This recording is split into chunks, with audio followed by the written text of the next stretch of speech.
হারের কসম, আমার হারের কসম, আর ম্যাথ বাড়িও না।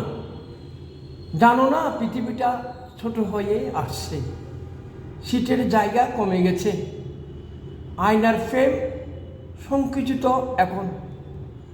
আমার পাঁজরে প্রতিটি খাঁজ জায়গা করে দিচ্ছে শ্বাসের। আর তুমি প্রতিদিন ম্যাথ জমিয়ে নতুন ভূগোল তৈরি করছো। বাতাস তো চলতে চাই, জানালা খুলে দিলে ভালো হয়, কিন্তু তোমার দেওয়ালে সব পথ আটকিয়ে দিয়েছ। আমার হারের কসম, আর ম্যাথ বাড়িও না। একদিন যখন শরীর তারে নিজেকে বহন করা কঠিন হবে, তখন বুঝবে সবচেয়ে ভারী বোঝায় নিজের মাংস। ধন্যবাদ।